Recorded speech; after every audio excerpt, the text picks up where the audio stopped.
Me da mucho gusto recibir a un candidato a la Suprema Corte de Justicia de la Nación. Convencer a la gente que vaya a votar. Ese es el primero. Pero me gustaría que nos dieras tus propuestas como candidato a ministro de la Suprema Corte de Justicia de la Nación, por favor. Investiga quiénes son las y los candidatos y elige a los mejores. Y si mi perfil te convence, vota por mí. Soy Ismael Mota. Esto es El Defensor. El Defensor.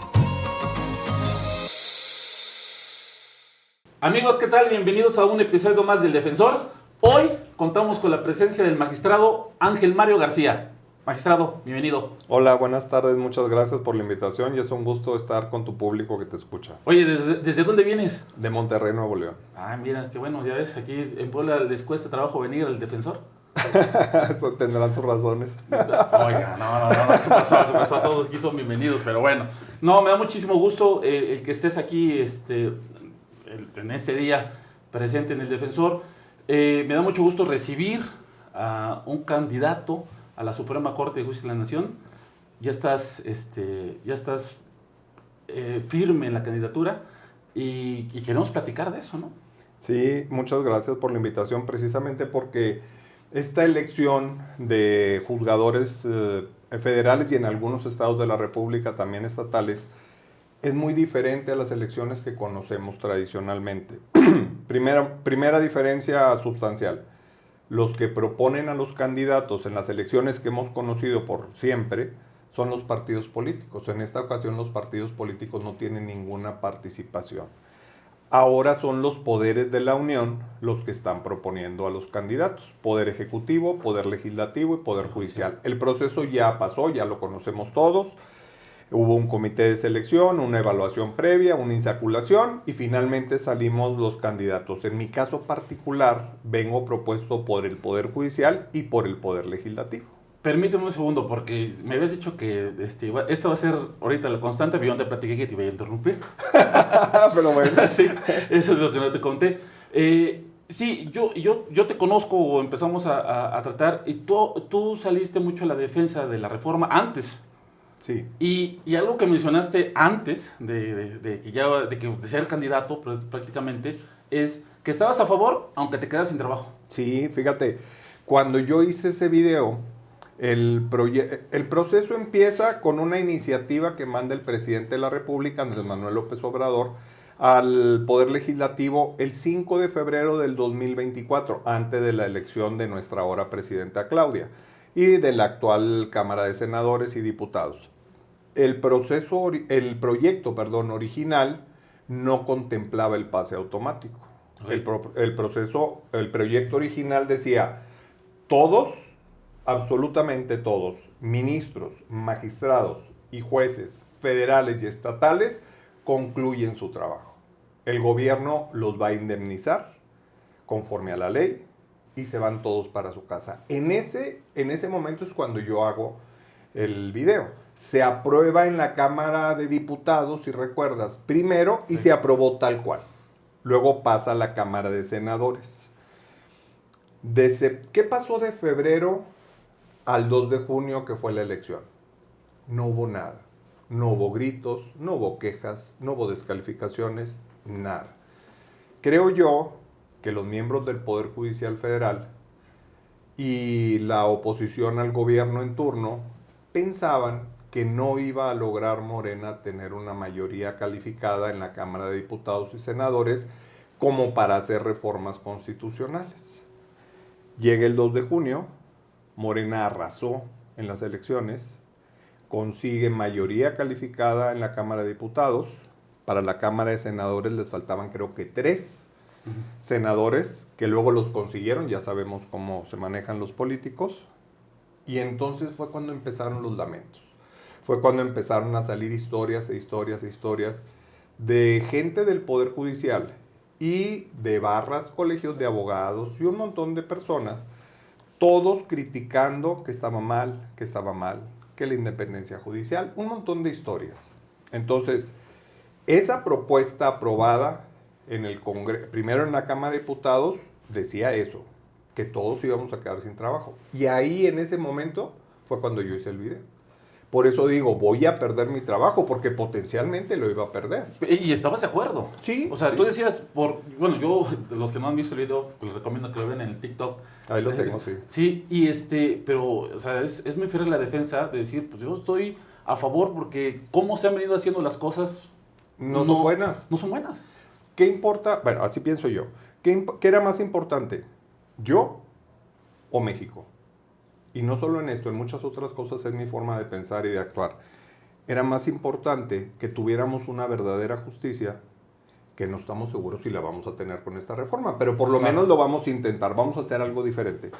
Entonces, el que yo me quedara sin trabajo pasaba a segundo término, pero además, el proyecto original contemplaba la indemnización legal.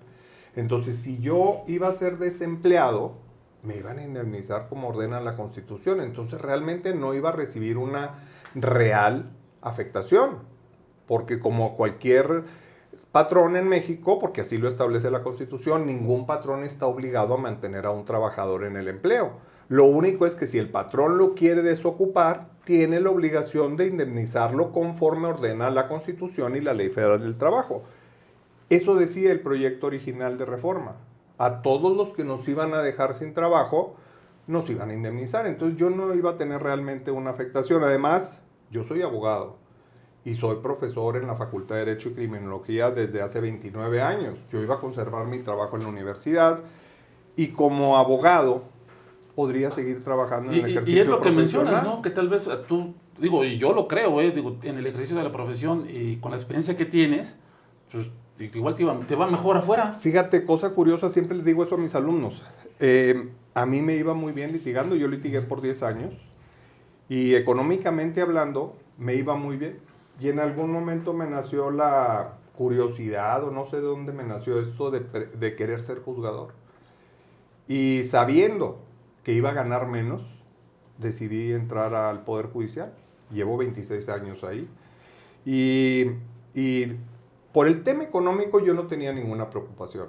Y además, si iba a salir del Poder Judicial, pues eso me abría muchas otras oportunidades. Entonces, no, la verdad no tenía menor problema de preocupación.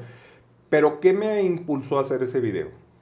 Mi trabajo, aunque es en el Poder Judicial del Estado, está íntimamente relacionado con lo que hace el Poder Judicial de la Federación. Yo no estoy diciendo que todo esté mal en ellos. Tampoco estoy diciendo que todos los jueces y magistrados sean malos, pero sí una gran mayoría. Y lo he dicho en otras ocasiones, en otras entrevistas, son 3 los problemas de ellos, en mi opinión. Soberbia.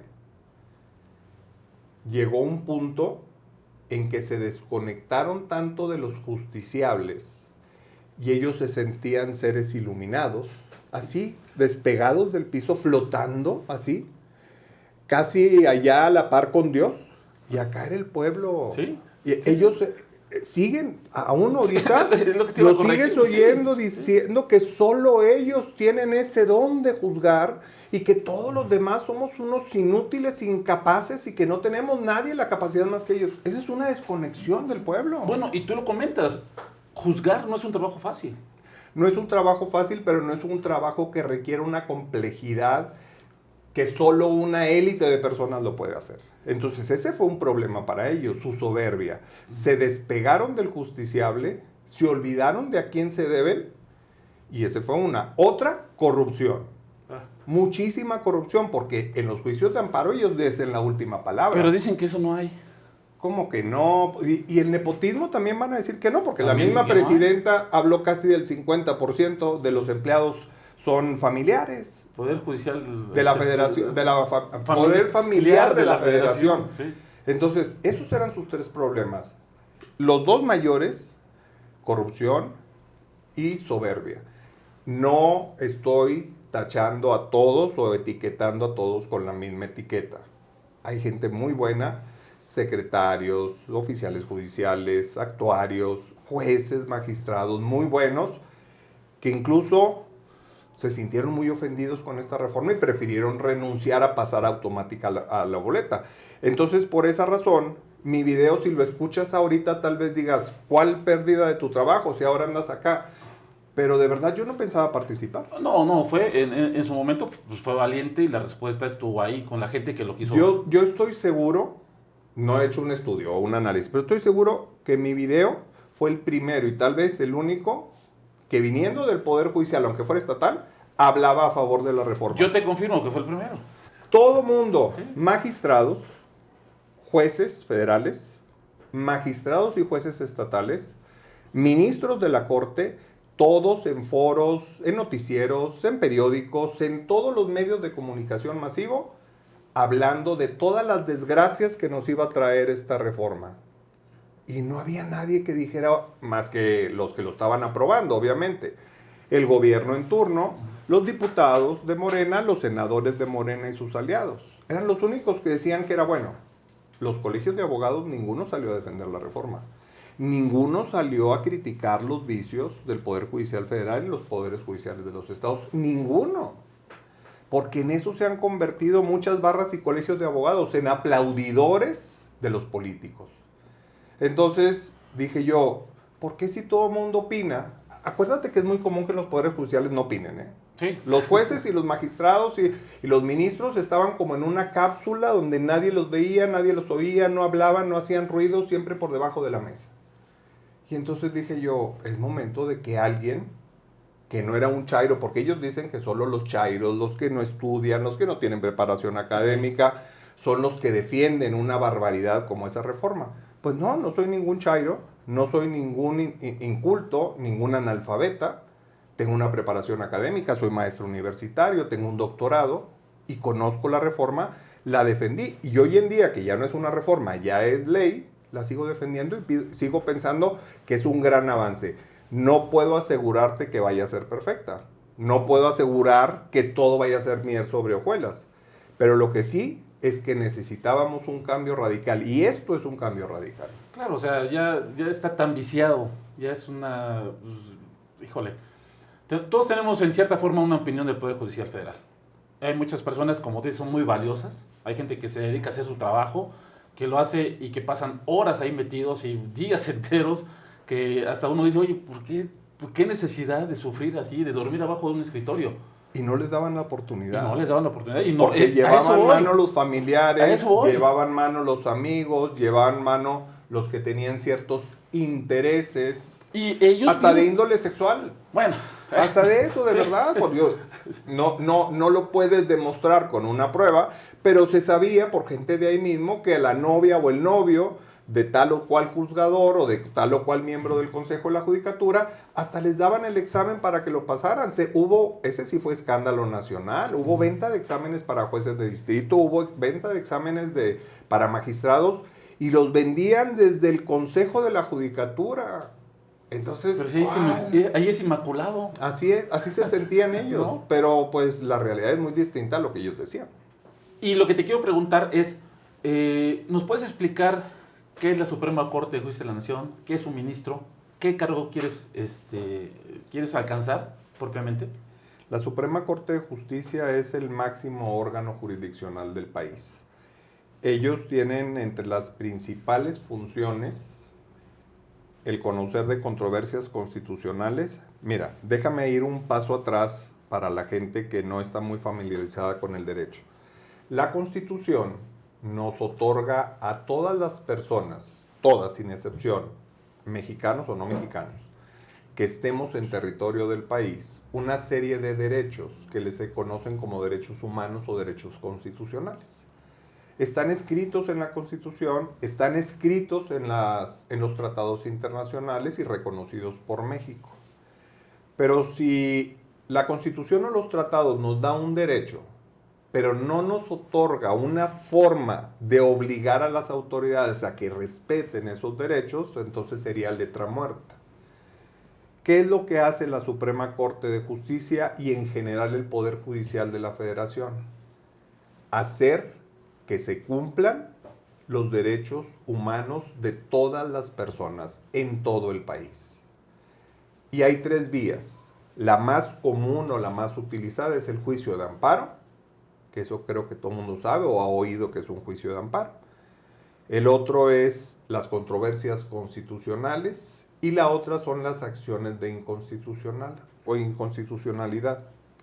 Los juicios de amparo no se tramitan ante la Suprema Corte, se tramitan ante un juzgado de distrito, si se trata de un amparo indirecto, o se tramitan ante los tribunales colegiados.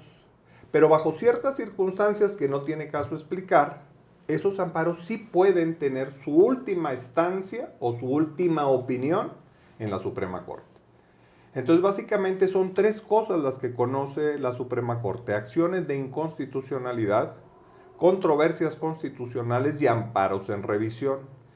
Y los tres tienen una finalidad de proteger los derechos humanos. Por eso es tan importante lo que hacen los ministros de la Suprema Corte, que dicho sea de paso, por años permanecieron en la oscuridad. Nadie sabía ni quiénes eran, ni cómo se llamaban, ni qué hacían. Y de unos años para acá empezamos todos, bueno, yo sí sabía por el trabajo que desempeñaba, pero los mexicanos en general empezaron a oír por primera vez los nombres de las ministras y ministros.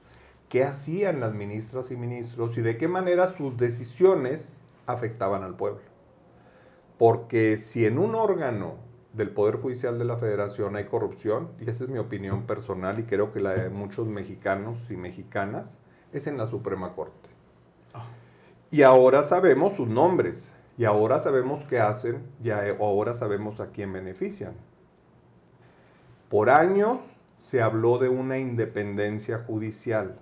La independencia judicial es una certeza para todos los gobernados que el Poder Judicial va a cumplir con su trabajo, particularmente en este tema de cuidar los derechos humanos de los gobernados.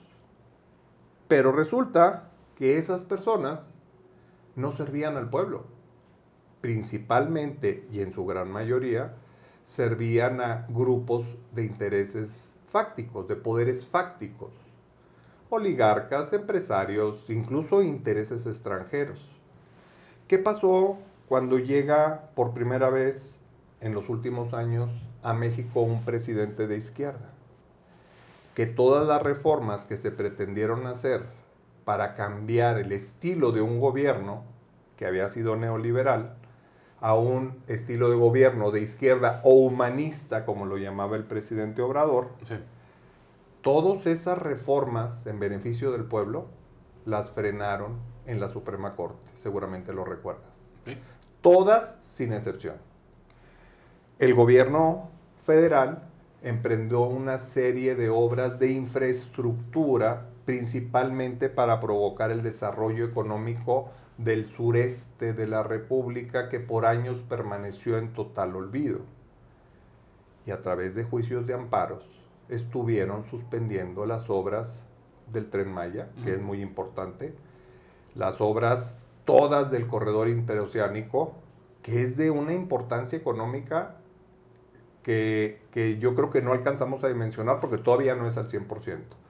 Todas las obras emblemáticas del gobierno de izquierda o el gobierno humanista de Andrés Manuel las suspendieron una y otra vez. Todos los proyectos de ley los pararon una y otra vez para servir a otros intereses. Fue ahí cuando empezamos a tomar conciencia, o los mexicanos en general, de qué hacían los ministros, qué hacían los jueces de distrito, qué hacían los tribunales colegiados. A eso súmale la cantidad de delincuentes que liberaban. Decían ellos como la puerta giratoria. ¿No? La policía, las fuerzas armadas, el ejército, etcétera, detenían delincuentes de alta peligrosidad y más se tardaban en ponerlos a disposición de un juez cuando ya estaban ordenando su salida. Y mucho de eso, de protección de delincuentes, a mí personalmente me constaba por el trabajo que yo hacía como magistrado y antes como juez. Entonces es una de las razones por la que yo apoyaba la reforma y hoy estoy de acuerdo en que se haga esta elección. El trabajo de ellos, aunque los veamos tan lejanos de la gente, de los ministros, tiene un gran impacto en todos los mexicanos y en todas las mexicanas. Y tenemos dos retos. Uno, convencer a la gente que vaya a votar. Ese es el primero. Porque tú sabes los porcentajes de votación que tiene una elección, las elecciones presidenciales son las que más porcentaje tienen, y difícilmente se llega al 60% del padrón, difícilmente. Las elecciones intermedias estamos hablando de un 40%, y siendo muy positivos, pisándole al 50%. Muy positivos.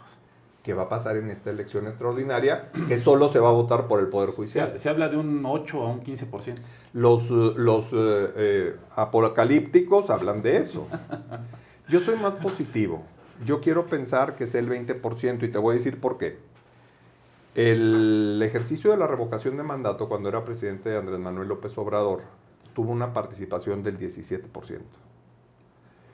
Y eso nos habla de que ese 17% de personas que fueron a las urnas solo para decir que querían que se quedara o que se fuera el presidente, son gentes que han demostrado que realmente tienen un espíritu cívico, un deseo cívico de participar en las acciones de su gobierno, de involucrarse en la sociedad en la que viven para tener un mejor gobierno, para tener una mejor economía, una mejor vida social. Entonces, ¿cuándo fue? Fue en el 22, ¿verdad? La revocación del mandato fue en el 22, esto va a ser en el 25. En 3 años, la población votante se incrementó. Claro, debe haber también defunciones, pero yo te aseguro que fue más el número de votantes que creció que el número que disminuyó. Entonces, por eso yo, siendo positivo, le calculo un 20% de la población que vaya a votar. Y ese es el primer reto, que vayan a votar. El segundo reto también está relacionado con lo que me preguntabas hace rato. ¿Por quién votar? Porque antes, pues era el partido rojo, el partido azul, el partido guinda, pero ahora no hay partidos. Es correcto. Antes el candidato, y todavía en las elecciones de políticos, te van a ofrecer servicios públicos, calles, carreteras, leyes para beneficios sociales, leyes para beneficios de servicios médicos, de educación, etc. Le ofrecen directamente al votante un beneficio que lo va a ver en su vida personal, en su patrimonio personal. Ahora no es así. Un candidato de los que estamos participando en esta elección no te puede ofrecer a ti o al resto de las mexicanas y mexicanos: si votas por mí, Juan Pérez, yo te prometo que todos tus juicios que tengas los vas a ganar. Pues no puede ser así, es inaudito. Entonces, ¿cuáles van a ser los parámetros para que los votantes elijan? Fijarse en los perfiles. Para eso son estos 2 meses de campaña. Para que las y los candidatos le digan a la gente: este soy yo y esto es lo que yo he sido en el ejercicio de mi profesión. Porque no todos los que estamos ahí necesariamente tienen carrera judicial. Es decir, no todos tienen un antecedente de ya haber sido juzgadores. Yo tengo particularmente un antecedente de 26 años de juzgador, tanto juez como magistrado, 29 años en la academia, que eso es lo que yo pongo a disposición de los mexicanos. Honestidad, primeramente, experiencia también, y flexibilidad. Y es muy importante esto de la flexibilidad, porque a veces tienes que la ley te dice una cosa y la justicia te dice otra. Y los que son muy rigoristas de la ley, no les importa la justicia y siempre se agarran de la ley para cometer injusticias. Yo no soy de esa idea. El decálogo de los abogados lo dice con toda claridad. Cuando tengas una confrontación entre el derecho y la justicia, el derecho es la ley. Y la justicia es lo que cada quien le corresponde. Siempre opta por la justicia. Entonces, cuando yo digo, yo ofrezco flexibilidad, es que la persona, que el ser humano que está juzgando tenga la capacidad de conectar con los humanos a los que está juzgando y se dé cuenta a quién le debes dar la razón, porque en una contienda siempre hay 2 partes y la resolución va a beneficiar a uno y va a afectar a otro. El juzgador debe de tener la suficiente humanidad y compasión con los justiciables para saber quién tiene la razón, con base en las pruebas, pero también con base en la percepción humana. Por eso los juzgadores somos seres humanos. Si no fuera así, pues imagínate, con lo desarrollada que está la inteligencia artificial, pues hacemos un programa en una computadora lo alimentamos con los datos del juicio y que la computadora con la frialdad. Eso es muchas veces lo que hacían en los juzgados federales. Oh. Se apegaban estrictamente a la ley, aunque eso representara una injusticia o una pérdida de tiempo. Y entonces ahora se busca que eso cambie. Y eso es lo que yo ofrezco, un cambio. Porque lo necesitamos, porque mira, en materia penal, que esa es mi área de especialidad, el 98% de los delitos no se castigan en este país. Y eso es una invitación a la gente a que se dedique a delinquir. Entonces, si lo que hemos venido haciendo por tantos años no está funcionando, pretender seguir haciendo lo mismo y que haya cambios es locura. Pretender, como se proponía desde el interior del Poder Judicial Federal, que los cambios fueran poco a poco, escalonados, no iba a funcionar. Teníamos que cambiar de raíz. De raíz significa como un árbol. Te vas hasta la raíz, lo sacas, lo quitas y pones un árbol nuevo. Porque ya estaban tan maleados que no había forma que cambiaran. Si tienes a 10 y quitas a 2 y pones 2 nuevos, esos 8 se van a encargar que esos 2 se hagan como ellos. Entonces, no, quita los 10 y pon a los 10 nuevos. ¿Se corren riesgos? Pues sí. Tal vez se cuele un corrupto, pero ya hay muchos. Tal vez se cuele un inexperto, ya hay muchos que llegaron ahí por otra clase de méritos que no son los de la carrera judicial. Bueno, y aparte, dentro de todo cambio, efectivamente, pues vamos a empezar, de un inicio, todos la reforma y vamos a retroceder y o sea, espérate, ¿no? O sea, nuestro sistema democrático no se construyó en un día o con la primera elección, ¿no? Nuestras credenciales antes no tenían foto, no teníamos un padrón electoral, no teníamos mil cosas, la certeza y la seguridad que ahora se tiene, que la que tanto nos gusta como país, supuestamente, ¿no? Que queremos, o que somos ejemplo y que lo llegan a copiar otros países. Aquí la situación con la elección, a mí realmente o sea, yo estoy en una situación que estamos viviendo algo que es un nacimiento propiamente de un poder judicial. Para mí es nuevo. Y nadie somos adivinos, no tenemos una bola mágica, no sabemos cómo va a terminar esto, pero lo que yo sí creo y sobre todo confío es que vamos a hacer un cambio que nos va a traer mejores cosas. Y hay un punto aquí muy importante que sostiene lo que yo estoy planteando. ¿Quién mete en cintura hoy en día bajo estas reglas actuales que todavía están, que no van a cambiar hasta a partir del 1 de septiembre? ¿Quién mete en cintura a los jueces y a los magistrados? El Consejo de la Judicatura Federal. Pide los datos a través de transparencia, a lo mejor tú ya los tienes. La cantidad de jueces y magistrados que han sido sancionados de 1994 a la fecha es irrisoria, vergonzosa. Se arropan con la misma es lo que te iba a cobija. comentar, o sea, son amigos. Todos son amigos, Todos son se amigos. protegen unos a otros. Claro. La mejor prueba fue estos amparos que se estuvieron concediendo unos a otros, estando en paro incluso, pero levantaban el paro solo para concederle suspensiones a sus amigos para detener el proceso de reforma y para detener la elección. Y no lo lograron porque afortunadamente nadie les hizo caso. Pero entonces, a partir del 1 de septiembre, vamos a tener un órgano que se llama de disciplina judicial. Okay.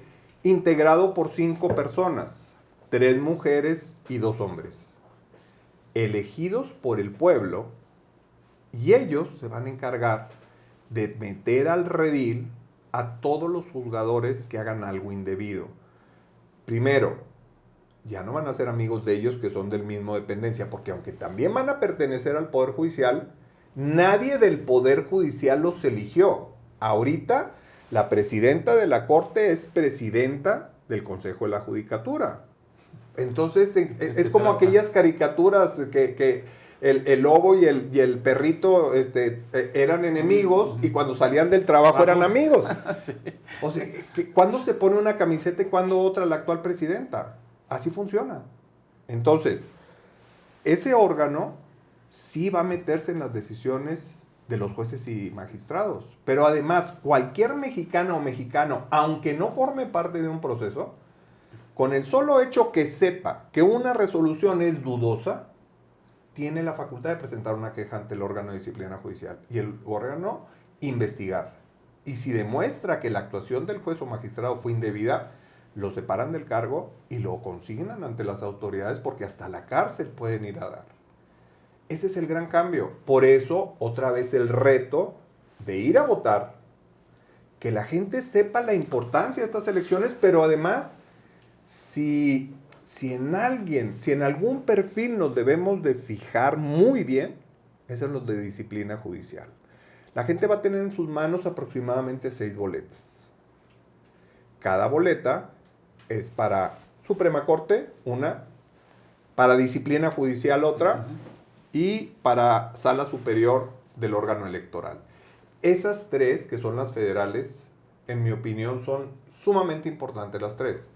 Pero yo le daría un plus al Tribunal de Disciplina Judicial, todavía más que a los ministros de la Corte.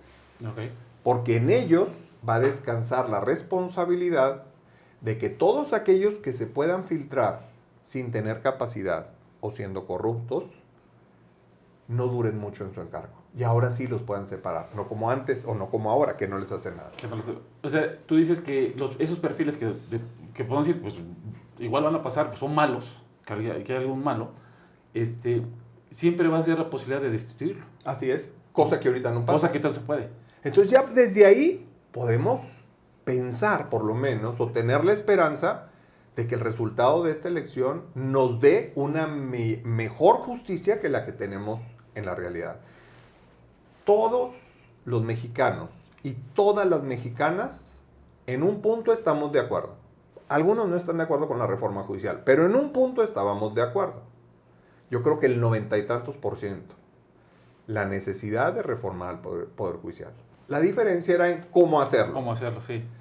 Pero más allá de los que esté o no de acuerdo, el resultado que estaba dando el Poder Judicial. El Poder Judicial está en deuda con el pueblo de México y no de ahorita. Está en deuda con el pueblo de México desde hace muchísimos años. Y ahí están los números. No necesitamos ni siquiera entrar al tema de cómo te parece, qué piensas. No, son los fríos números.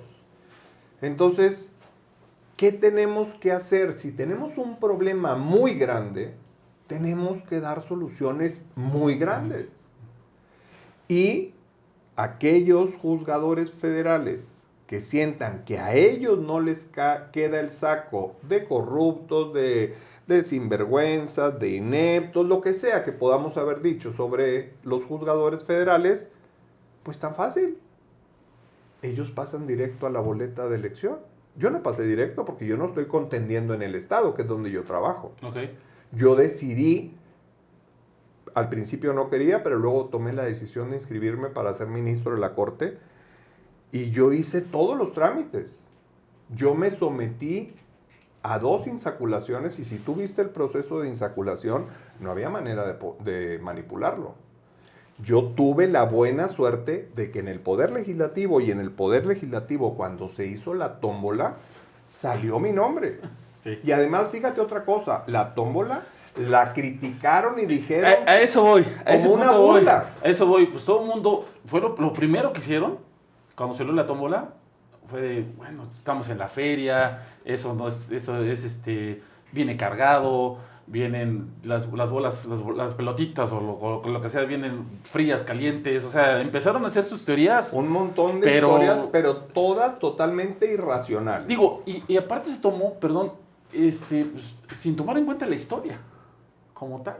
¿Para qué se utiliza una tómbola, no? Así es. ¿No? Pero fíjate, primer punto, las tómbolas las usaban desde los griegos para elegir a los juzgadores. O sea, no se sacó ninguna as de la manga ni ninguna historia nueva.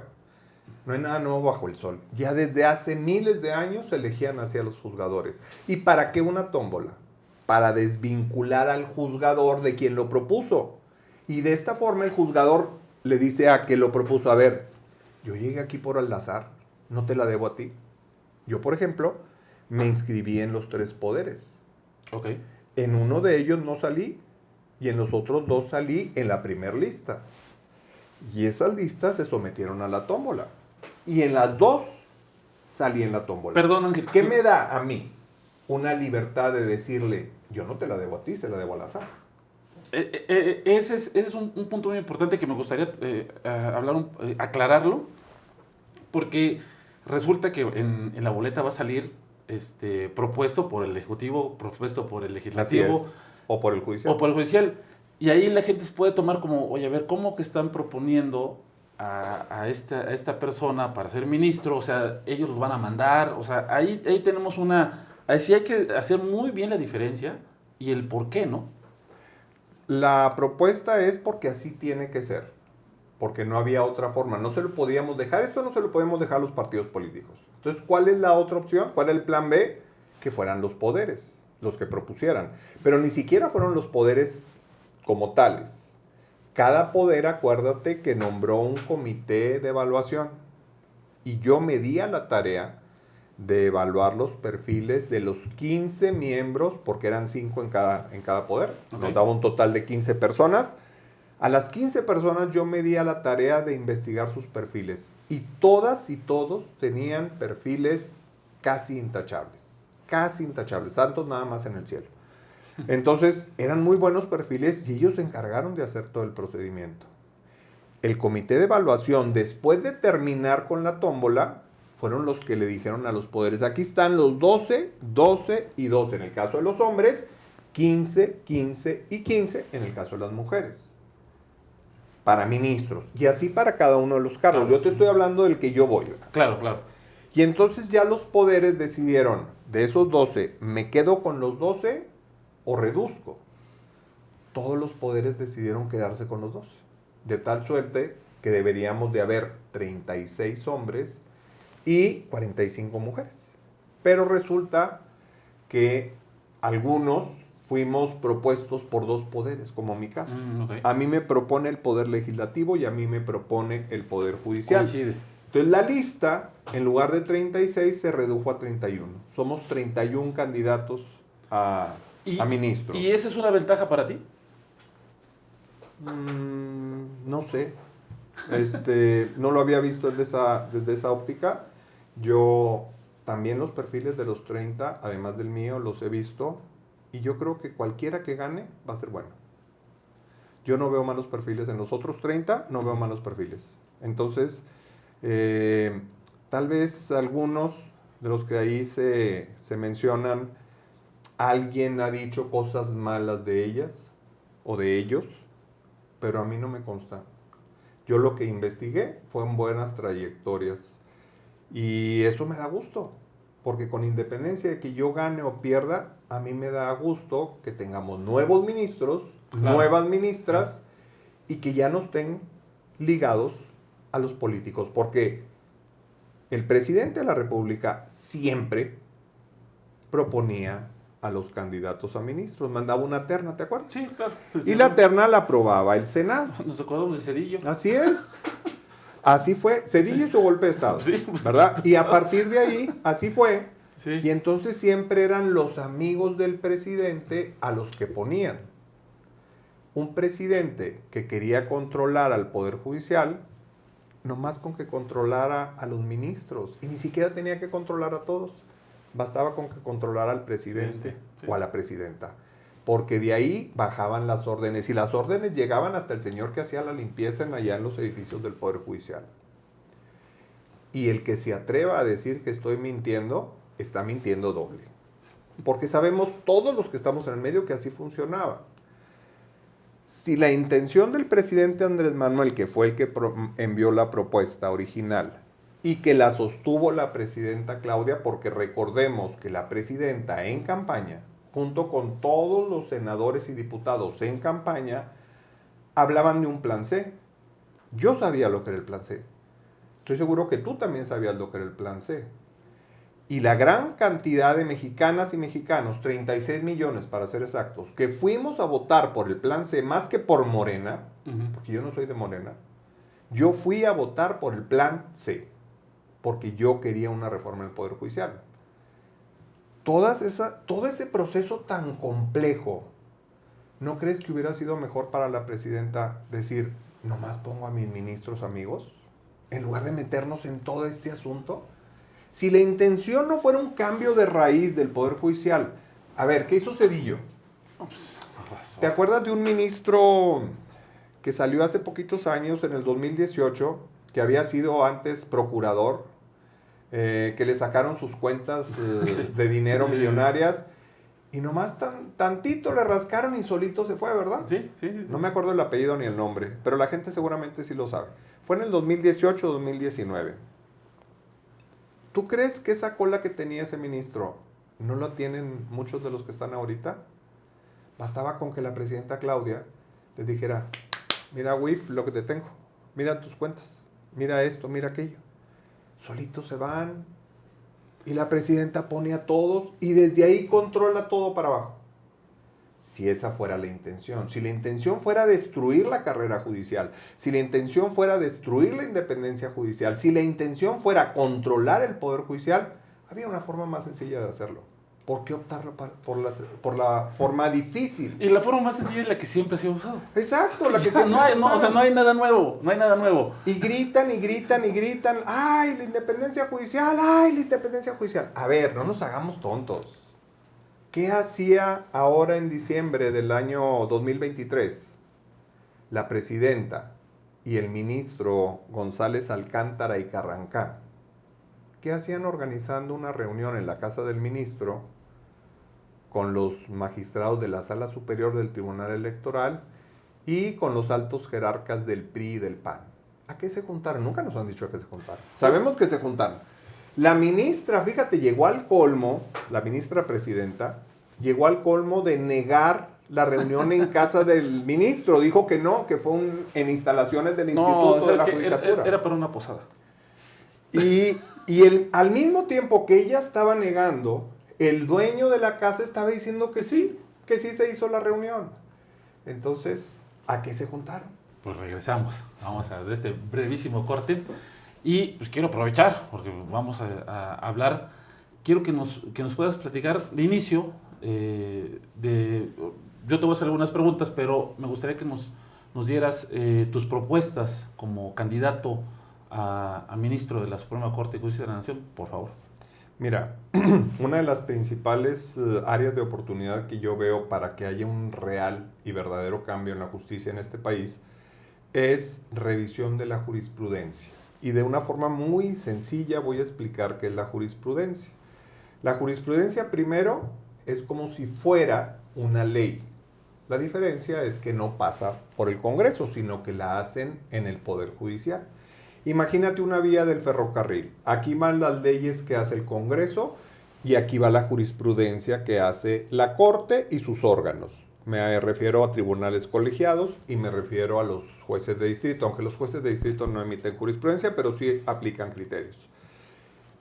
Esas dos vías, llegó un punto en que la jurisprudencia, anulaba esta. Entonces el Poder Judicial se convertía en hacedor y aplicador de las leyes. Tenía la facultad de decir que todo lo que ellos hacían, 500 diputados y 128 senadores, un solo juez decía, no, esto no me gusta. Entonces, ¿qué he visto yo en la práctica profesional como juzgador? Que del 94 para acá empezó una tendencia en la jurisprudencia a darle mayor peso, mayor importancia a las formas y despreciar la justicia. Y cada vez más y más y más. Y cada vez rebuscar en la ley de qué recoveco agarrarse para anular la ley, para dejar de aplicarla, para reponer los procedimientos, para conceder amparos. ¿Sabes que hice un análisis con números? Y el 60 o 70% de los amparos que se conceden son por formalismos que a nadie benefician, que retardan e entorpecen la justicia. Y eso es una de mis principales propuestas. Si yo llego a ser ministro, de alguna forma voy a provocar que el Pleno de la Corte, es decir, los 9 ministros que integren la Suprema Corte de Justicia, lleguen a un acuerdo. La forma de hacerlo ya se verá, pero la idea es que se haga. Que se nombre una comisión de magistrados, de jueces, de miembros de la academia y de miembros de las barras y colegios de abogados. Y que se someta a una revisión minuciosa toda la jurisprudencia que se emitió del 94 al 2020. Y toda esa jurisprudencia que se analice por ese grupo de expertos y que identifiquen todas aquellas que ponga por encima de la justicia las formas, todo aquello que tienda a hacer nugatoria la aplicación del derecho penal, todo aquello que sirva para proteger delincuentes, todo aquello que impida al Estado realizar su trabajo y tener resultados que impacten en la seguridad. Y una vez que hayan sido detectadas, que se sometan a un nuevo análisis por el Pleno de la Corte. Y utilizar esa frase por ellos tan socorrida en una nueva reflexión, porque sí, tenemos el pretexto ideal. Va a haber una nueva integración de la Corte. Sí. 9 ministros totalmente nuevos, con una forma de ingreso totalmente distinta a antes, que con toda objetividad, pero sobre todo con un compromiso frente al gobernado de darles justicia, que se anule toda la jurisprudencia, que se deje sin efectos toda la jurisprudencia que haya sido emitida con la intención de favorecer a grupos de poder, a grupos económicos, de perjudicar al pueblo o de evitar que haya verdaderas sanciones para los delincuentes. Creo que esa propuesta es de las más importantes. Y fíjate que es algo, muy razonable para las personas que digan, oye, pues si se va a evitar que la justicia se retarde, que nos enganchemos en formalismos. Es algo muy... ¿Te acuerdas hace el año pasado que querían echar abajo la reforma y que hubo una propuesta del ministro precisamente González Alcántara? Que la propuesta decía, bueno, ciertas partes de la reforma sí las vamos a dejar y otra parte la vamos a quitar. ¿Te acuerdas? Sí, claro. De esa fue, luego en esa sesión del Pleno, la ministra Norma Piña llegó al extremo de querer sacar la votación con 6. ¿Te acuerdas? Sí, cómo no. Qué cosa. Nunca pensamos, yo como juzgador nunca pensé llegarlos a ver que cayeran tan bajo. Porque finalmente son ministros de la Corte. Imagínate cayendo en esos extremos. Pero bueno, a lo que voy con mi comentario, era una resolución de cerca de 500 fojas. Es un libro. Y ese libro de 500, no me acuerdo si eran 400 o 500, pero por ahí andaba. Es una cantidad grotesca. Grosera. De fojas. Es como leer un libro. La esencia de esa resolución, en 5 cuartillas lo ponías. Sí, exactamente. Y sabes que así nos han venido obligando por años desde la jurisprudencia a que hagamos un libro cada que vamos a resolver algo. Sí. ¿Sabes cuánto se tarda un secretario proyectista en redactar una sentencia por las exigencias que a través de la jurisprudencia ellos implantaron? No está en la ley, está en la jurisprudencia. Y entonces un proyecto que un secretario pueda hacerlo en un día, porque son 5 ideas básicas y que además, si la lee la gente, las entiende así, mira, rapidísimo. Ah, no, pero lleno de palabrerías, lleno de palabras rebuscadas, lleno de rollo, de paja, para que vean que nosotros somos eruditos y tenemos un conocimiento vasto del derecho. Todo eso hay que quitarlo. Esas reposiciones de procedimientos a nadie benefician, solo retardan la justicia, porque ¿qué va a pasar con ese amparo que ordenaste reponer? En 3 o 6 meses ahí lo vas a tener otra vez y vuelven a reponer y ahí lo vas a tener otra vez y ahí lo vas a tener otra vez. Por eso tienen la fila de asuntos por resolver interminable, por las formas excesivas que se exigen. Entonces eso hay que eliminarlo totalmente, porque eso va a dar celeridad, más rapidez. Se va a cumplir ahora sí a cabalidad el postulado del artículo 17 de la Constitución de que la justicia debe ser pronta y expedita. Con esos libros, pues ¿cuándo acabas? No, nunca. Y ahí viene a colación una frase que le escuché contigo en tu TikTok, que, digo, nosotros lo tenemos como la justicia de la Unión ampara y protege, ¿no? Así es. Y tú lo tienes como la justicia de la Unión Simula y protege. Mira, el Estado de Nuevo León, a lo mejor me voy a escuchar un poco presumido, pero es real. Al menos en materia de informática, de estructura y de todo eso, creo que estamos por encima de todo el país, incluso de otros países. Y lo digo con conocimiento de causa porque han venido de otros países a tratar de copiar el sistema de gestión judicial que tenemos en Nuevo León. Se empezó desde el año 2000 y pico y ha ido a un nivel de evolución que hoy tenemos audiencias virtuales. ¿A qué hago referencia de esto? En el 2020 viene la pandemia. Se cierran las actividades, todas las actividades. El Poder Judicial de Nuevo León dejó 3 meses sin trabajar, sacando solo asuntos urgentes, pero nuestro modelo, en nuestro sistema, en las computadoras, en toda esa preparación técnica que teníamos desde hace muchos años, nos permitió que en las 3 semanas reactiváramos el Poder Judicial al 100%.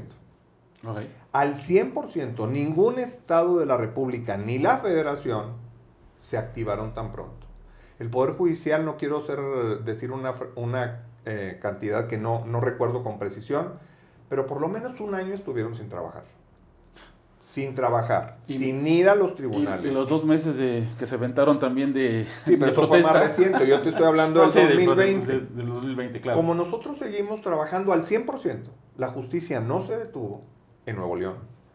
Entonces, todos los amparos que se presentaban, los amparos directos, pues los íbamos acumulando ahí. ¿A dónde los mandaban si ellos estaban cerrados? Okay. Y acumulando y acumulando y acumulando. Hasta que finalmente ya se les quitó el miedo al virus. Los veías en todas partes, ¿eh? Los veías en eventos, los veías en bares, los veías en restaurantes, los veías en la playa. En todas partes andaban. Al virus le tenían miedo nada más en las oficinas, pero fuera de las oficinas no les daba miedo el virus.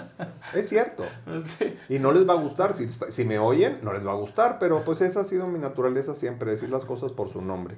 Entonces, regresan a trabajar y tenían las montañas de amparos por resolver. Y entonces tuvieron una genial idea, porque son buenísimos para ese tipo de ideas. Dijeron, ¿cómo le hacemos para reponer todo esto y mandárselos de regreso al Poder Judicial del Estado de Nuevo León? Ah, ya sé, dijo alguien. Y le han de verdad dado algún premio seguramente. Dijo, vamos a devolverles todos porque, ¿qué creen? No revisaron si el abogado realmente era abogado. Ándale, por ahí. Le están violando los derechos a todos los justiciables porque la autoridad responsable no revisó si el abogado era abogado. Míralo. Si tú y yo hacemos ahorita una prueba con nuestro celular, que no la vamos a hacer, pero que yo ya la hice, te metes a la página de la SEP con el nombre del abogado y te tardas 42 segundos en averiguar si el abogado es abogado.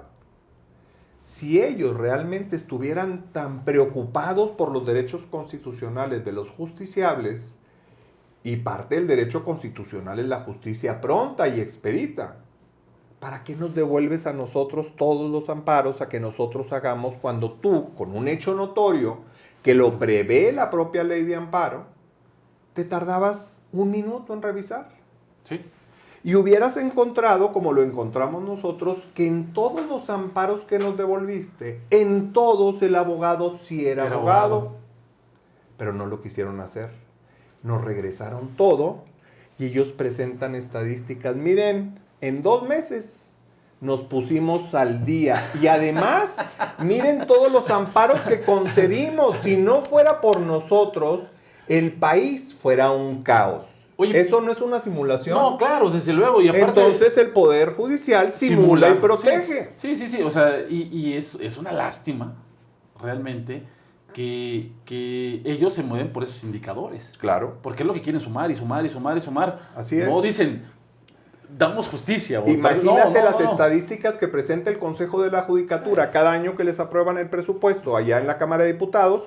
Miren los cientos de miles de amparos que concedemos. Gracias a nosotros este país funciona. Si no fuera por nosotros, el país sería un caos en violación de derechos humanos. Y si agarramos y nos ponemos a revisar cada uno de los amparos en lo particular, nos vamos a encontrar con que el 70% o tal vez más de los amparos que ellos conceden son lo que yo denomino como un amparo inútil. que a nadie le sirve más que a las estadísticas de ellos. Por eso, lo digo y lo repito, la justicia de la Unión simula y protege. No, qué bárbaro. Aquí, y en esa parte de querer cambiar a nuestros juzgadores propiamente, y cómo se va a tener propiamente el hecho de que la gente que ahora que está entrando, que efectivamente, los nuevos que van a entrar, no los que están entrando, los que van a entrar, nos puedan dar esa efectiva protección, ¿no? Y dejemos a un lado la simulación. Porque si bien es cierto que estamos hablando de perfiles idóneos, de revisar perfiles para la propia elección, será gente o sean personas que efectivamente estén dispuestas a tener esa finalidad. Pues mira, yo espero que sí, pero si no, para eso vamos a tener el Tribunal de Disciplina Judicial. El que no esté en esa dinámica de otorgar una verdadera justicia al pueblo de México, que no lo está gritando, lo está exigiendo incluso de formas violentas. La gente se molesta mucho el 9 de marzo cuando las mujeres hacen sus protestas, porque algunas de ellas, afortunadamente una minoría muy identificada, provocan daños, rompen cosas, destruyen cosas. ¿Qué nos están diciendo esas mujeres? ¿Qué nos están diciendo? Que necesitan recurrir a esa violencia para que las volteemos a ver, que las están matando y que nadie está haciendo nada. Y aquí estamos hablando de un tema de feminicidio contra las mujeres. Pero así está todo México gritando justicia. No todo México se va una vez al año a destruir cosas. Pero sí nos están exigiendo una justicia.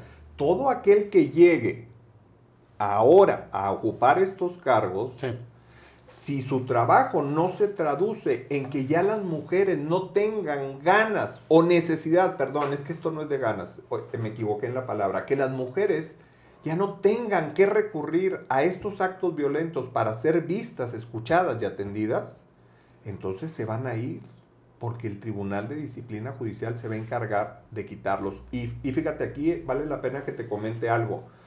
Yo tengo allá en Nuevo León amigos que fueron o son, algunos ya se fueron, otros decidieron quedarse, otros pasar a la boleta de forma automática, pero yo conocí a muchos jueces de distrito, a muchos magistrados de circuito de Nuevo León, del Cuarto Circuito Federal, que son personas bien comprometidas con la justicia, son personas muy inteligentes, son personas honestas, y no pocos, Pero cuando teníamos discusiones y les decía yo, es que ¿por qué otorgan tantos amparos así y asado? ¿Para qué sirven este tipo de amparos? Y ellos también decían, ¿y qué hacemos si eso nos obliga a la jurisprudencia?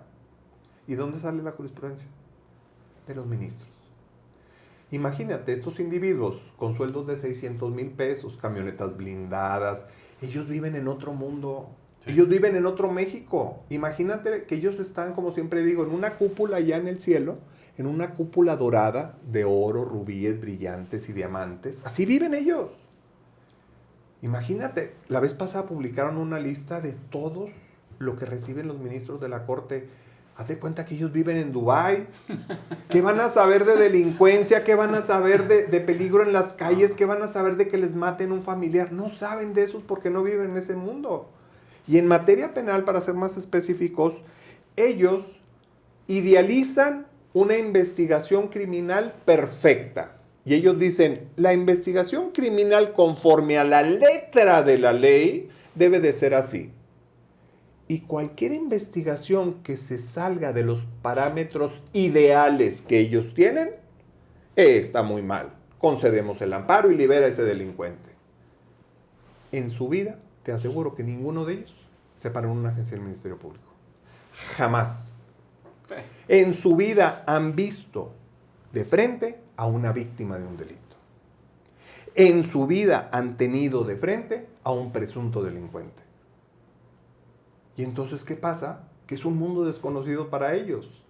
Le suman la cúpula de oro en la que ellos viven, y entonces para ellos emitir un criterio que luego trasciende a toda la República, donde si el Ministerio Público no hizo esto, es culpa del Ministerio Público y entonces libera al delincuente. Y ahí vienen los criterios a todo el país y abrir los penales y todos afuera. Porque aquellos señores que están a la par de Dios no tienen la menor idea del México en el que vivimos tú y yo. Y eso lo tenemos que cambiar. Bueno, si dejaron ir a la francesa. Imagínate. O sea, digo, no sé. Pero el caso de la francesa fue una más de las de García Luna, ¿verdad? Sí, pero al final la dejaron ir. Pero porque le armaron un delito. Bueno, yo tengo una opinión diferente a la tuya, a lo mejor en ese punto. El tema de esta, no me acuerdo el nombre, nomás me acuerdo de la nacionalidad, fue un verdadero montaje de un delito. Y ese sí fue un montaje, se descubrió plenamente. Pero hay otros casos donde realmente a delincuentes peligrosos los dejaron libres. Salió una publicación recientemente, una declaración del secretario de Estado de Estados Unidos, hablando de la corrupción del Poder Judicial. Y dicen los de la oposición y dicen los del Poder Judicial que en Estados Unidos están muy preocupados por la independencia judicial en México gracias a estas elecciones del Poder Judicial. ¿Cómo van a estar preocupados? El secretario de Estado sale a decir que el Poder Judicial en México es corrupto. No sé si supiste, también hace unas semanas un grupo de abogados de Nueva York ordenó, un grupo de abogados, ni siquiera una institución pública, ordenaron que todas las investigaciones en contra de los jueces que concedieron suspensiones para detener el proceso de elección de los juzgadores se terminen y que no les hagan nada a nadie. Imagínate una barra de abogados aquí en Nuevo León, en México, en Puebla, ordenándole al gobierno de Estados Unidos que no investiguen tal o cual cosa y que dejen en libertad. ¿Lo ves imaginable eso? No. Imagínate la soberbia de nuestros vecinos del norte que llegan a ese extremo, de exigirle al gobierno de la Cuarta Transformación que no investiguen a los jueces que sin ningún sustento legal concedieron suspensiones para acabar con el proceso que no pudieron y que no van a poder de selección de los juzgadores. Que ya nadie pudo. No pudieron, no van a poner. Pero no dejan de intentarlo, ¿eh? La ministra claro, Piña, sí. la Sí, ministra sí. Piña y sus secuaces, sus secuaces, pretendieron nombrar ellos a los miembros del órgano de administración judicial que va a suplir al Consejo de la Judicatura. Cuando la reforma constitucional es muy clara que esos nombramientos los va a hacer el Pleno de la nueva Corte que empiece a partir del 1 de septiembre. Y esta quiso hacer madruguete y decir, de una vez vamos a poner a nuestros amigos ahí, porque ellos son los que van a manejar el presupuesto del Poder Judicial. Afortunadamente, no tuvieron los votos que necesitaba Norma Piña para hacer eso, pero a ese grado llegan. Ahí una razón más de la urgencia de que se vayan y que lleguen nuevos. Oye, Ángel Mario, ¿y tú cuando seas ministro también igual vas a estar allá arriba en la cúpula? No. ¿Vas a andar en blindada? Pues mira, eso de la blindada lo he pensado seriamente porque creo que por cuestión de seguridad personal sí será necesario. Okay. Lo valoraré en su momento. ¿Ya no vas a venir al defensor? Claro que sí, y a todas partes donde me invite, porque yo así he sido siempre. Puedes preguntar a los periodistas de allá de Nuevo León que mi juzgado y mi tribunal siempre hubo una política de puertas abiertas. Yo nunca, sí tengo una escolta en Nuevo León y nunca lo uso. Lo uso para que esté en la casa, cuidando la casa. Esas parafernalias de traer vehículos blindados y traer un vehículo de avanzada y otro en la punta y cola, le dicen ellos, y a mí me parece una parafernalia. Yo manejo mi coche. Cuando utilizo a mis escoltas o a mis asistentes, que sí los tengo, son contadas ocasiones y es porque voy a ir a un evento donde no hay estacionamiento y para no estacionarme a 4 o 5 cuadras y poder llegar a tiempo, etcétera, los ocupo para que me dejen en la puerta y luego me recojan en la puerta y son contadas ocasiones. Mis estudiantes en la Facultad de Derecho ven que yo llego y me estaciono, yo manejando, yo uso mi coche, tengo un vehículo oficial que tampoco uso, yo uso mi coche, mis coches porque tengo varios, y llego caminando a mi salón, a donde quiera que voy solo, nunca traigo, y sí los tengo, pero nunca los traigo. Pero hablar de la Suprema Corte son palabras mayores. Y entonces creo que tenemos un compromiso con la sociedad de que si nos ponemos en riesgo y estorbamos a ciertos intereses, pues es probable que sí estén interesados en matarnos. Y eso lo valoraré. Yo como juzgador penal, juez y magistrado, 26 años, nunca he recibido una amenaza, nunca jamás. He procesado delincuentes peligrosos, bandas de delincuentes, células de delincuentes de alta Grupos peligrosidad. delictivos, sí. Me ocupo de que me conozcan, que sepan mi nombre, que sepan quién soy, y nunca me han amenazado.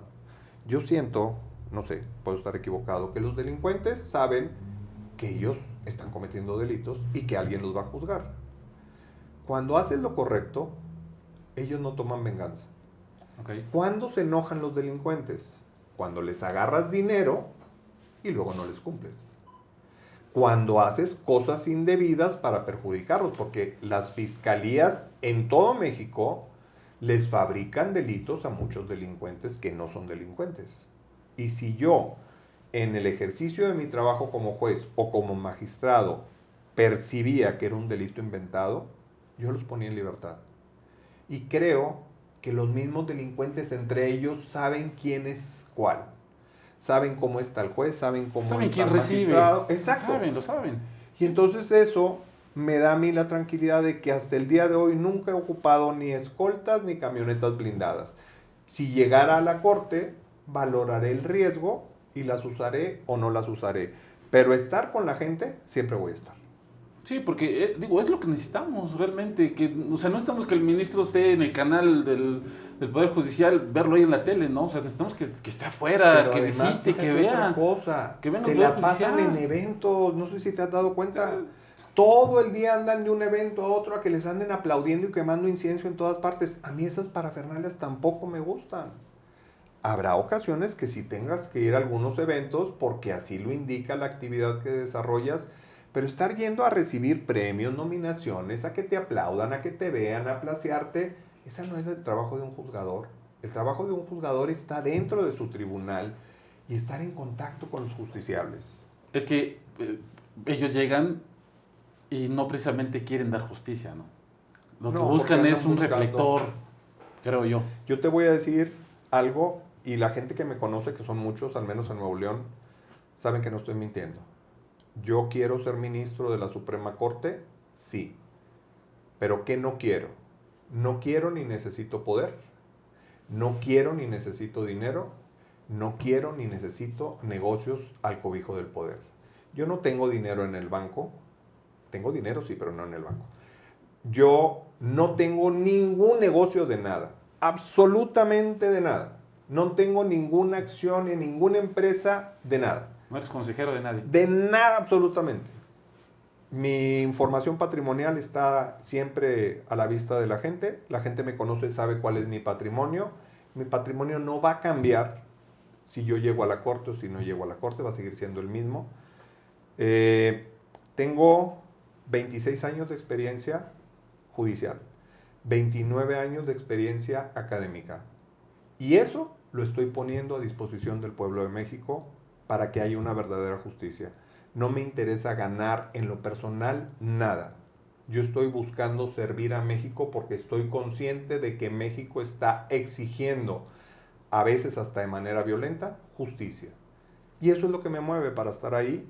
Y si la gente me da su confianza, no los voy a defraudar. Estoy completamente seguro y convencido que no los voy a defraudar. Siempre en un proceso judicial hay dos partes y uno va a ganar y otro va a perder.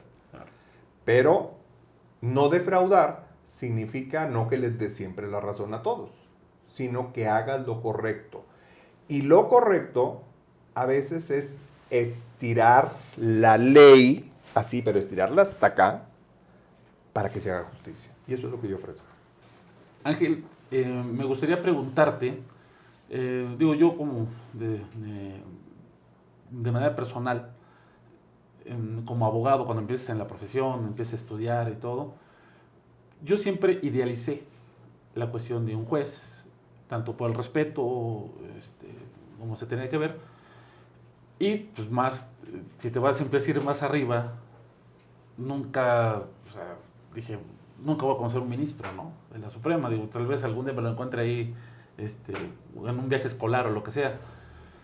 Pero tú pensaste en tu vida profesional llegar a ser ministro, No. candidato. Bueno, No. menos. No. Definitivamente que no. Para ser ministro con las reglas que todavía están vigentes, pues tenía que proponerte un presidente. Entonces, tú sabes que el poder de ese tipo de cosas se concentra en la Ciudad de México. Entonces, un magistrado de un pueblo que no es Pueblo Nuevo León, es un estado muy importante y pujante, pero finalmente es un estado de la periferia de México. ¿Cuándo iba yo a ser conocido por un presidente o presidenta como para que me propusieran para ser ministro? Entonces esta reforma abre la oportunidad, pero yo estaba de alguna forma tan inconscientemente cegado de que eso era un imposible para mí, que todavía cuando ya estaba en marcha esta reforma, empiezan personas cercanas a mí de Nuevo León, hasta empresarios, que me conocían. ¿Cómo que no te vas a inscribir? No, yo ya no tengo interés en participar. Yo ya di lo que tenía que dar y que vengan otros. Pero es que estás en la plenitud de tu edad para hacerlo. Y una y otra vez, hasta que lo empecé a decir, bueno, ¿por qué no? Y entonces, un día decidí que sí. Y entonces les digo a mis amigos que colaboran conmigo, mis compañeros de trabajo, ayúdenme a juntar toda la papelería que se ocupa. Ok. Y a ver qué pasa. Y luego me dicen, ya está toda la papelería, magistrado. Y ya, todavía no empezaban las fechas, ¿verdad? Ujú. ¿Qué va a hacer? No sé, le digo, todavía no sé. Un domingo, me acuerdo muy bien, dije, yo creo que sí me voy a inscribir. Y el lunes llegué a la oficina, les junté a mis 4 personas que me ayudan, son los más cercanos, y les dije, ¿saben qué? Sí me voy a inscribir. Así que pues vamos a hacer los trámites. Y hicimos los trámites y me inscribí. Y me inscribí en los 3 poderes. Y yo, lástima que no se dio. El Poder Judicial Federal, ¿te acuerdas que anunció que iba a aplicar un examen de conocimientos? Ajá, sí, claro. Por eso hubo tan poquitos inscritos en el Poder Judicial, porque tuvieron miedo al examen. Yo me inscribí al Poder Judicial y estaba ansioso de presentar el examen. O sea, yo quería presentar ese examen porque sentía que me iba a ir muy bien en el examen. Okay. Y eso me iba a dar mayor legitimidad que salir por los otros poderes. Decía yo, si salgo por el Ejecutivo, qué buena onda. Si salgo por el Legislativo, qué buena onda. Pero si salgo por el Poder Judicial, quiere decir que pasé el examen. Okay. Y entonces nunca le he tenido miedo a los exámenes. Y resulta que cuando íbamos al examen, yo ya esperando que me dieran fecha, el comité de evaluación atendió a una suspensión de un juez de distrito y suspendió el examen y me quedé sin presentar el examen. Pero no me imaginaba como ministro y ahora soy candidato. Oye, y bueno, no vayas tan rápido, porque yo he visto los videos de algunos, bueno, muchas personas han subido cuando precisamente en la tómbola salen sus nombres. ¿Qué sentiste? No sé cómo describir la emoción. El primero fue en el Poder Judicial. Y yo no quise ver el video. O sea, yo no lo estaba viendo en vivo. Okay. Pero tenía todo mi personal. Hace rato dijiste una cosa de lo de las pelotas frías y las pelotas calientes y que toman y que una más pesada que otra. Si viste, yo vi ya después el video. Por más fría o caliente que hubieran estado las pelotas con los números, tantas horas duró el proceso que se hubieran enfriado o calentado. Claro. Entonces aquí, dicho de paso, acomodo, no hubo manipulación de la tómbola. Pero yo no lo vi en vivo porque me provocaba mucha ansiedad. Pero estaba esperando que me dieran la noticia. Pero no te sé, estaba en mi oficina así y ni me fui. Estaba esperando a ver qué pasaba. Y de repente veo un mensaje de un grupo que hicimos de WhatsApp. Y veo un mensaje y digo, ¿qué será? Y abro el mensaje y ahí me dicen, no, cállate, quería brincar de alegría. Sí. Y luego seguí el otro, el del Poder Legislativo, y la misma historia. No lo estaba viendo en vivo, pero estaban mis auxiliares, mis secretarios viéndolo. Y ahí fue una llamada, me marcaron. Okay. Me marcaron porque a lo mejor, no sé, el hecho es que suena mi celular, lo contesto y me dicen, ya saliste también. Y fíjate, cosa extraña, en las 2 tómbolas fui de los primeros en salir. Creo que en la del Poder Judicial fui el 4º y en la del Poder Legislativo fui el 7º, se me hace. Son 12, iban a quedar 12 nada más. Entonces, ser el 4º de 12 y en el otro fue el 7º de 12. Entonces, pues ahí hay una cuestión de azar que sí me dio mucha alegría. pero el verdadero reto es el día de las elecciones. Sí, desde luego. Y fíjate, mucha gente fuimos a las urnas el 2 de junio para apoyar el Plan C. Si no vamos a las urnas el 1 de junio de este año, de nada sirvió el Plan C. Ojalá que las mexicanas y los mexicanos tengan ese nivel de conciencia. Ojalá que el INE y nosotros como candidatos también nos ocupemos de explicarle a las personas cómo se van a llenar las boletas, porque estas boletas van a tener un mayor grado de complejidad que las tradicionales. Sí. Antes solamente buscabas el color de tu partido y lo cruzabas. Ahora no. Ahora vas a tener que buscar un nombre, identificar qué número y luego tú anotar el número. Y en total vas a anotar entre 30 y 39 números. Oh. Entonces sí tiene un mayor grado de complejidad estas elecciones. Pero eso también nos da una ventaja. No va a ser tan fácil comprar el voto. Porque antes nomás decías, tú donde veas tal partido, le cruzas, le tomas una foto y me lo traes. Ahora va a ser diferente. No imposible. Para el corrupto nunca va a haber imposibles. Sí, siempre hay mañas. Pero hay un mayor grado de complejidad. Pero lo principal es que la gente que votó el 2 de junio, el 24, por el Plan C, ojalá, es demasiado fantasioso de mi parte, que los 36 millones que votaron por la presidenta Claudia vayan otra vez a las urnas a apoyar este proceso de selección de juzgadores. Pero me doy de santos con que el 20% del padrón vote por quienes les parezcan los mejores. Y si mi perfil les convence, pues por supuesto que voten por mí. Pues ya aquí tienes 3 votos. Más los de mi familia. Más los de tu familia. Bueno, yo lo comentaba, yo no sé con cuántas personas al final vas a ganar un cargo, ¿no? Digo, en general, realmente con cuántos votos se va a ganar un cargo. Sí me parece compleja también la forma de elección. Me gustaría también que nos explicaras un tanto de cuántos candidatos hay, cuántos que se dividen, ¿no? Para ministro de hombres y mujeres y cuántos Mira, eligen, ¿no? te voy a hablar de la boleta de ministro. Es color morada Sí. y tú la vas a tener de frente. De tu lado izquierdo vas a tener, arriba va a decir boletas para ministras y ministros. De tu lado izquierdo vas a tener arriba 5 cuadritos y abajo una lista de nombres de personas. Al lado de cada persona, del nombre de cada persona, va a decir con iniciales qué poder la está proponiendo, como si fuera el partido político, Okay. y qué número le corresponde. Del lado derecho vas a tener 4 cuadritos y abajo los nombres de los varones también, qué poder los propone y qué número le corresponde. Tú vas a analizar esos nombres, tal vez tú ya sabes por quiénes vas a votar, entonces solo vas a ubicar el número y lo vas a anotar. Vas a anotar 5 números de mujeres y 4 números de hombres. Si tus números son del 1 al 9, tienes que ponerle 01, 02, 03, no solo el 1 o el 2, no, tienes que poner el 0 primero. Y ya del 10 en delante, pues el número completo. Doblas la boleta y la metes. Es importante que desde que empiecen las campañas, la gente empiece a ver los perfiles. Somos 31 varones y 34 mujeres. De esos 31, solo 4 vamos a llegar. Y ya dije vamos, porque estoy haciendo una declaración. No, también ya estás decretando, ¿no? Decretando, sí. Y aparte, los decretos tienen mucho peso. En el caso de las mujeres, son 34 y 5 van a llegar. Entonces, esa es la elección. La vez pasada, ahí con un grupo de personas que trabajamos conmigo, que trabajan conmigo, mi equipo, hicimos una prueba con un cronómetro, sin contar el tiempo que puedas estar en la fila. Hicimos una toma de tiempo considerando 6 boletas y considerando que más o menos ya sabíamos qué es la boleta, qué contiene y cómo hay que llenarla. Y nos tardamos 12 minutos en llenar las 6 boletas. De alguna forma, pues ya el que haya visto tantas veces las boletas, me imagino que pudiera ser un factor que sea más rápido.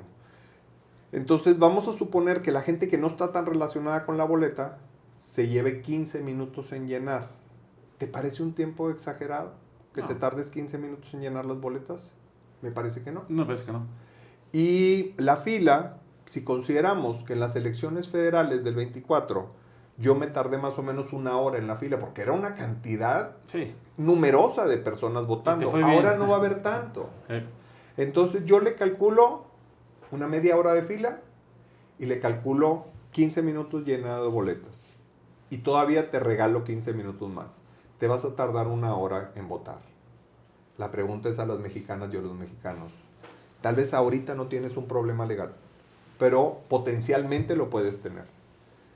Tú tienes en este momento como mexicano, como mexicana, la capacidad de decidir quiénes van a resolver los conflictos legales de todo el país, empezando por los ministros de la Suprema Corte de Justicia. ¿No valdrá la pena que dediques 1 hora de tu tiempo, un día, para que vayas y los elijas? Es una pregunta que cada quien la responde. No, pues yo creo que ahí nos pueden escribir en los comentarios si vale la pena o no. Es algo, pues es el poder, ¿no? Así que vas a tener ahora para votar. Yo igual, o sea, nosotros aquí en el podcast estamos haciendo un ejercicio de invitar a la gente, primero que conocer las boletas, a ver cómo se va a hacer todo el procedimiento. Y vamos a repetir, y repetir, y repetir, y repetir, porque realmente eso es lo importante ahorita, ¿no? Ahorita es de las cuestiones más importantes que va a tener el país, pues porque, digo, no recuerdo exactamente cuántos países en el mundo pueden elegir a sus jueces. Si no mal recuerdo está Bolivia, en Latinoamérica, y digo, hay algunas situaciones por ahí. Yo creo que no llega a 3 países. Es algo inédito Sí, lo que estamos haciendo. Sí. Y te voy a decir algo. Así como el juicio de amparo, que se creó en 1840, fue un referente mundial, así creo que estas elecciones van a ser en el futuro un referente mundial de México. Así es. ¿No? O sea, el juicio de amparo se creó mexicano, aquí sí, y claro. se lo llevaron a otras partes Sí. del mundo. Igual, la forma de elegir a los juzgadores, estamos haciendo historia. Y México va a ser referente mundial con este proceso de elección de los juzgadores. Y es bien importante que tengamos ese nivel de conciencia. Está bien. Ángel, pues te quiero pedir, ya que estamos en esta cuestión de la elección, que le puedas hablar a tu público para que los invites a votar por ti, ¿no?